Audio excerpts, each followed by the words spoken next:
Nous avons quitté la grande ville pour habiter un village à Rogerville, dans cette grande maison oubliée que mes parents avaient achetée.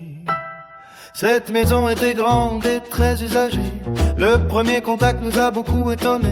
Les portes et les fenêtres étaient cadenassées. L'ambiance sinistre ne nous a pas découragés.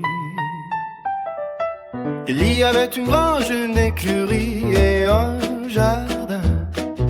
Tout cet espace était réservé à nos besoins.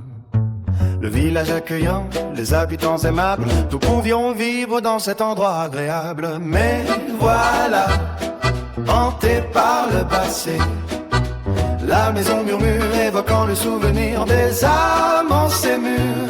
La nuit tombe, les spectres reviennent, chuchotement doux, choc qui se crée, souvenir d'amour, de tristesse, de regret.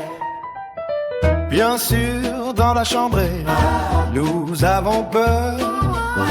Nous parlons entre nous pour éviter la terreur. Que pouvons-nous tenter contre l'invisible?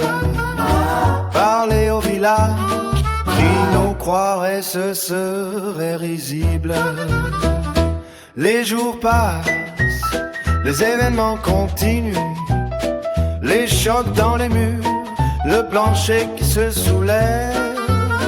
Qui sont ces entités qui se cachent dans l'obscurité? La peur, l'angoisse, l'inquiétude ne nous quittent plus.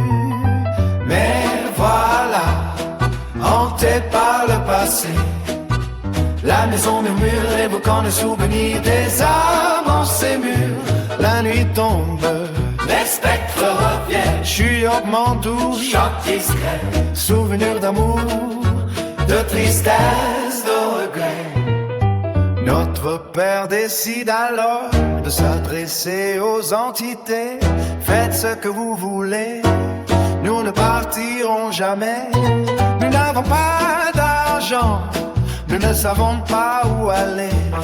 Et par miracle, ils ne se sont plus jamais manifestés. Mais voilà, hanté par le passé, la maison murmure évoquant le souvenir des gammes en ses murs. La nuit tombe, les spectres reviennent, chuchotement doux, choc discret, souvenir d'amour, de tristesse, de regret. Mais quand notre maison fut vendue, les esprits sont revenus. Mais ceci est une autre histoire. Revenu. Mais ceci est une autre histoire.